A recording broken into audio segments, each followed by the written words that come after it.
Tikrit, 20 km de la frontière syrienne. Dans ce village de 5000 habitants, des centaines de Syriens ont trouvé refuge depuis le début de la guerre. Le nord Liban, à majorité sunnite, est une région politiquement favorable à l'opposition syrienne. Iman héberge des réfugiés dans la maison de son oncle en échange d'un loyer de $200. La cohabitation avec ces autres Syriens se passe plutôt bien. Ils sont dans le besoin, que Dieu les aide. Ils ont quitté leur pays, leur région et leur famille. Que veux-tu? Est-ce possible que nous aussi nous les rejetions? Ce n'est pas possible. Même si nous n'avions pas de maison à leur louer, nous les accueillerions et nous leur laisserions nos maisons. C'est normal de les accueillir dans cette situation. 3 familles syriennes vivent dans cette maison. Zbour a fui Homs en juillet dernier avec ses sœurs et ses enfants quand sa maison a été bombardée. Elle ne sait pas quand elle pourra rentrer et le temps commence à être long. 3 pièces, un confort sommaire et chaque mois un loyer un peu plus difficile à payer. Grâce à Dieu, les voisins sont gentils et la population aussi. Mais malgré cela, on se sent étranger ici. Notre situation était meilleure à notre arrivée. Actuellement, nous n'avons plus d'aide et le loyer est cher. Personne ne nous aide. Ici, il fait froid, les enfants ont froid et nous n'avons ni couverture ni fioul pour nous réchauffer. Ces familles sont totalement dépendantes de leurs proches, de leurs hôtes ou des associations locales et des ONG. Une quarantaine d'associations œuvrent dans le Hakkar, mais la dispersion des familles rend leur travail difficile. L'aide peine à arriver dans les zones reculées. On s'enfonce davantage vers l'est. Nous sommes à quelques mètres seulement de la frontière. Homs, ville martyre, est à moins de 30 km. Là-bas, juste là, c'est la Syrie. Ces villages de Wadi Khaled ont vu arriver les premiers réfugiés. Ils se sont installés ici, à proximité de leur pays, dans l'espoir de repartir dès que possible.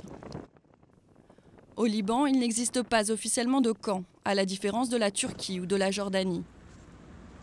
Un choix de l'État guidé par la peur de répéter le scénario des camps palestiniens. Arrivés dans les années 50, les Palestiniens du Liban ne sont jamais repartis. L'accueil des réfugiés se fait donc au cas par cas et repose sur l'hospitalité des Libanais. Fatima loge 20 personnes depuis 6 mois. Elle ne demande rien en échange et ne reçoit aucune aide de l'État. Nous les avons accueillis, ils n'avaient rien avec eux. Pas de vêtements, rien du tout. Nous leur avons offert notre maison pour qu'ils y logent, c'est normal. Mon fils devait se marier. Nous avons reporté son mariage à l'été prochain car nous avons offert la maison qu'il devait habiter à ces réfugiés. Mais sous ces élans spontanés de générosité et d'hospitalité, la lassitude commence à se faire sentir. Le conflit s'éternise et personne ne peut dire pour combien de temps encore les Libanais pourront se permettre d'accueillir et de nourrir les réfugiés syriens. Une situation d'autant plus éprouvante pour la population qu'elle subit des tirs d'obus fréquents. Des obus tirés par l'armée syrienne en territoire libanais. Il y a 2 mois, ses billets étaient dans sa maison quand elle a entendu des tirs. Les enfants jouaient, j'étais dans la cuisine et ma fille se tenait là et on a tiré sur nous. Ses billets tient à nous montrer la façade de sa maison qui porte encore les impacts de balles. Ici, au-dessus aussi.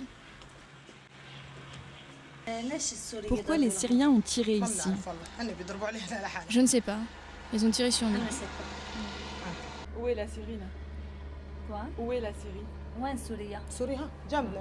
La Syrie est là-bas.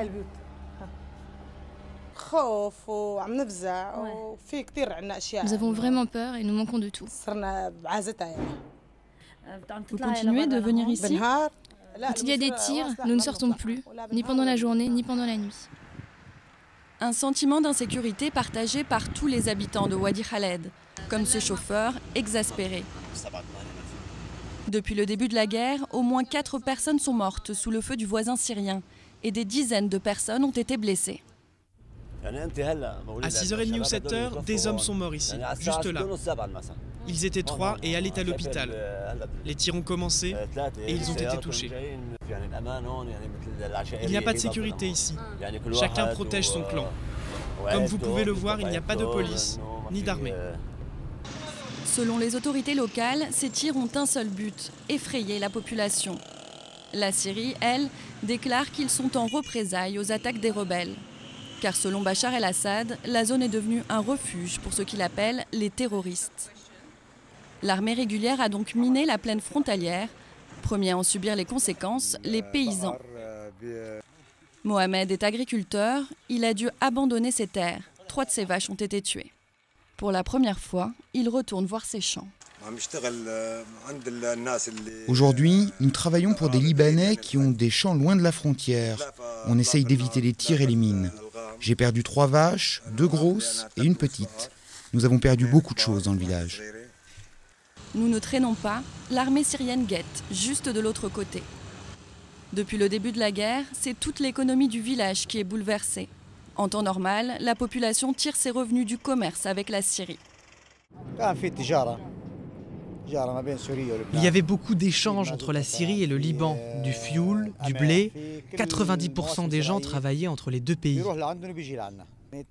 Chacun avait sa propre spécialité, fer, fioul, blé, plein de petits boulots. On échangeait de tout.